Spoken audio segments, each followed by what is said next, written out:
Alright, so we're gonna play this Witness and rebuy the Chord. We're gonna trade some creatures in combat next turn. So like right now, this Chord is for 2. We can Chord for 2 and look at the top 4 cards of our deck for a 2-drop. Not great. See, but just looking at his board, that's gross.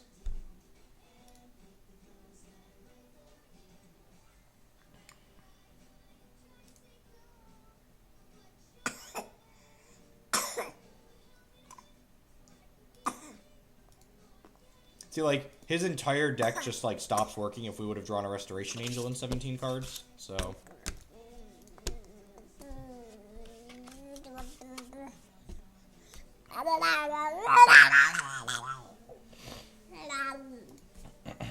Alright, so I think the out here is Chord into Pontiff in the top 4 cards of our deck. So we can pay that, pay 1-2, and then Chord for a bunch. So let's try it.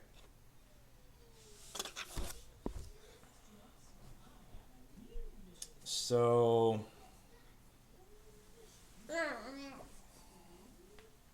You know, down on the floor, bud.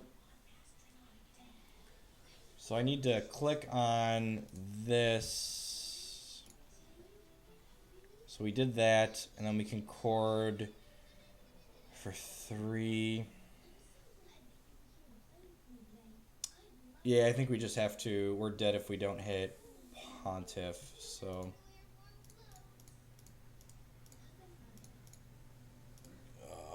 2, 3, 4, just in case. I guess if we hit Resto, we can live a turn, so we can blink the bird and go block.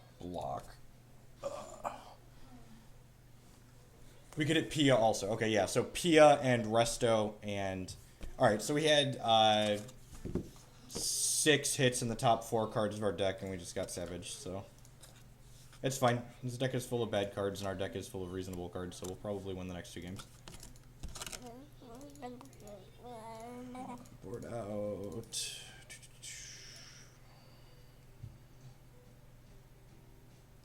I might actually want this Lone Missionary. Eidolon of Rhetoric is not good.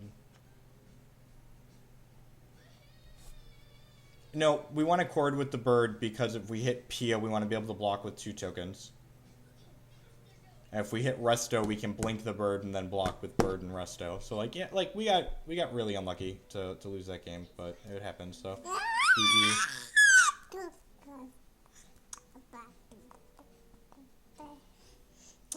EE is okay. My problem with like EE in this matchup, the problem with EE in this matchup is like his deck has a lot of similar mana cost cards to our deck. So I think like just bringing in the extra lightning helixes is more than enough. So I think EE there's too much overlap in this matchup and it's not going to have enough blowout potential. So yeah, let's try this. I do not plan on missing any SCG events this season, weather permitting. Yeah, this hand's great. We'd like a removal spell, but the rest of the cards are fine. We're going to lead on the fetch land. Always lead on the fetch in this matchup. And we have Witness to get back to fetch, so we're going to get to curve. Probably wall into Witness. No Lark, it blocks flyers. The problem is, like, creatures aren't really dying in combat super often in this matchup. Whoa, that's not what I wanted to do. Creatures aren't dying in combat super often in this matchup, so Lark's often just, like, this 4-3 for 5, and I don't think that's good enough. Alright, we have a combo. Yeah, man, you got a Thalia against my creature deck. Congrats. More power to you. So we are going to go ahead and... So we could go Leonin Arbiter into Ghost Quarter. We're going to have this extra land drop in our hand now, though, so let's ship back. Actually, if he goes Leonin Arbiter into Ghost Quarter, we can just Ghost Quarter him back if he doesn't Ghost Quarter our Ghost Quarter. Yo, dog.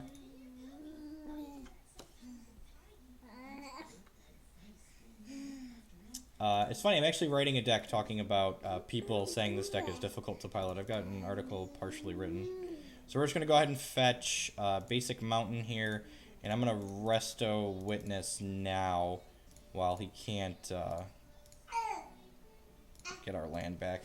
You'll see me regrow fetch lands with Witness quite often.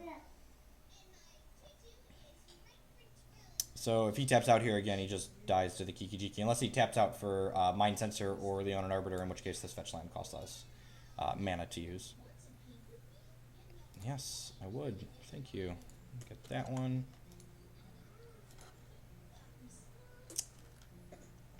So maybe I should have played the Spellskite first. It could have been a little aggressive to not have done that.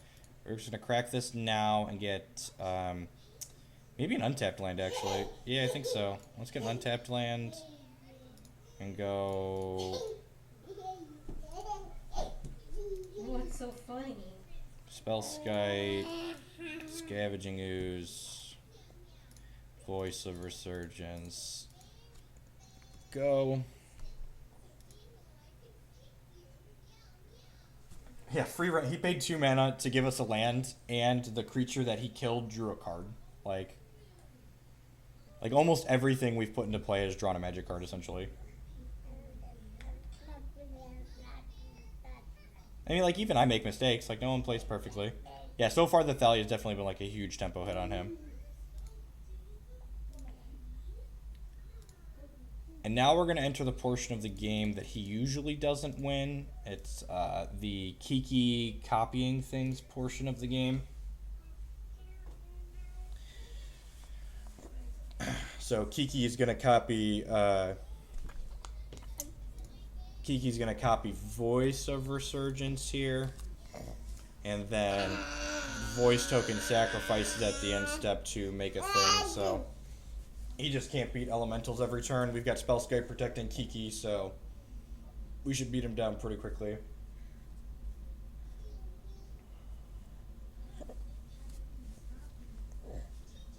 I should have played the Firelit Thicket before I cast the Kiki, because like my lands are a little less than optimal right now.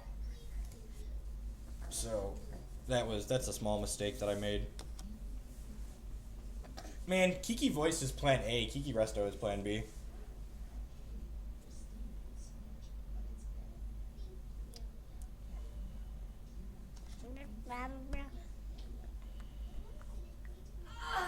Yeah, man, you got a Fiend Hunter. Oh, your mom is old, Jake. Targeting Voice. No way. You can target my Spellskite if you'd like. He has a Flicker Wisp here. This is a little annoying.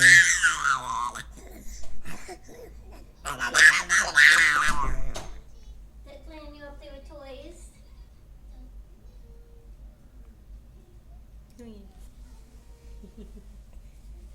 Oh, you're heavy. He's just putting in a Vrinmere. Sure, man. Spellskite, be gone.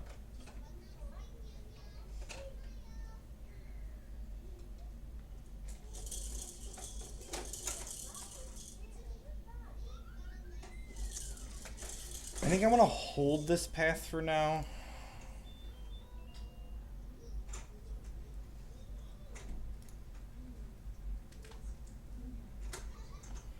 Just path his creatures. Actually, you know what? We could path... Actually, yep. That's what's happening.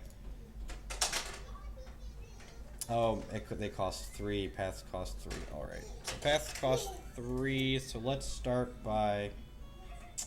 I played the wrong fetch land. I should have fetched for a plains. Alright, so we're going to take more damage than we needed to here. We're going to take a little bit more than we needed to here, but I want to path twice this turn, I think.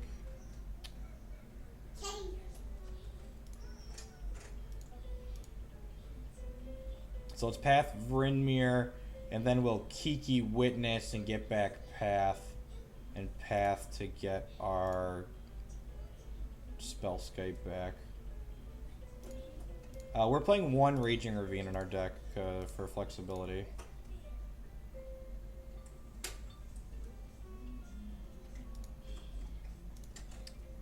So I'm just going to path the Fiend Hunter now.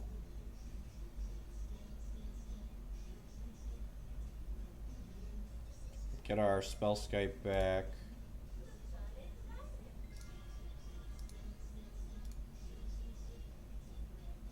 Do I want to ship with the voice, or do I just want a second elemental? I think I almost do just want a second elemental. Yeah, I'm okay with that. Let's just get another elemental or get our free 2 points of damage.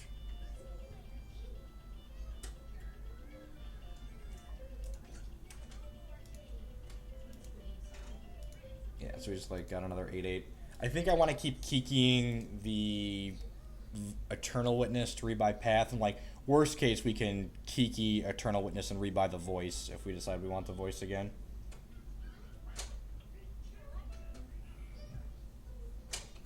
Tron matchup's fine. We don't know what a good Black-White Eldrazi deck looks like. The old bad Black-White Eldrazi decks were good matchups, but the better Eldrazi decks, that once they're getting cards from Oath of the Gatewatch, might be fine. Oh, no Witness Swing.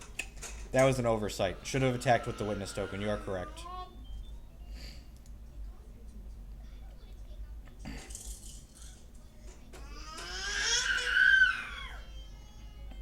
Flicker Wisp targeting Kiki. I mean, unless we're going to get processed, that seems fine.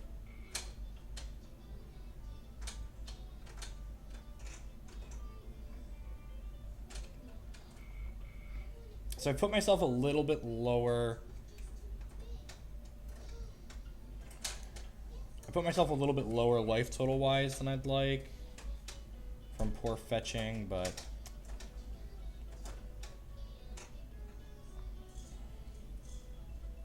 I don't think this is going to work the way he wants it to work.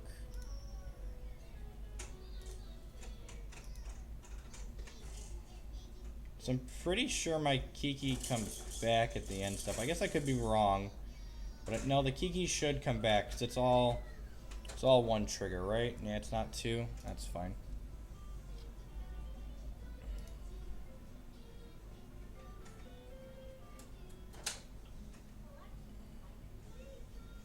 Yeah, I don't think this is going to work how he wants it to.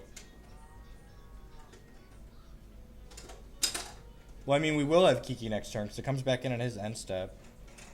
He's targeting one of my elementals. Do I want to make him target the Spellskite?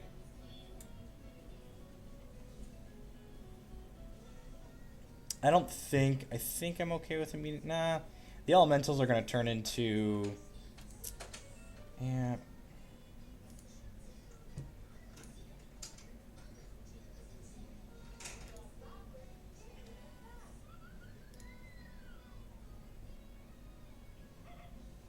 Yeah, they just gave us a free untap with Kiki is actually what they did. That's actually just exactly what they did.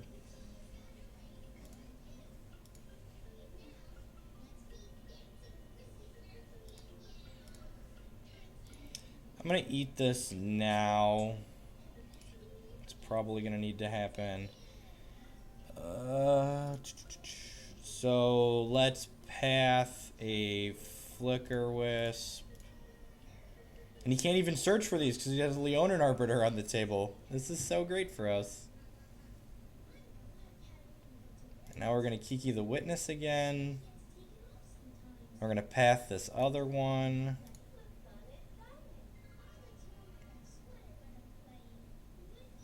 Opponent concedes. Alright. Seeing the writing on the walls. Yeah, I think all this board is good. I don't think I want any changes. Seems reasonable. Let's just submit again.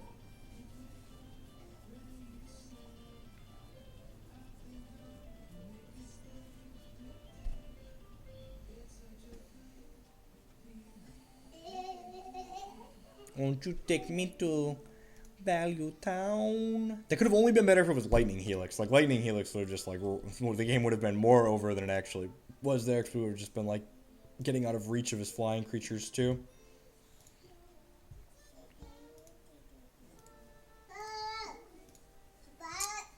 On the draw this time, so if he has like an aggressive Leonin Arbiter draw, that could be bad for us. Man, I think I have to mulligan this. This hand's like super sweet with the white mana, but the problem is that like if we draw a fetch land, he could have a Leonin Arbiter, and then we just like get like hit out of the game.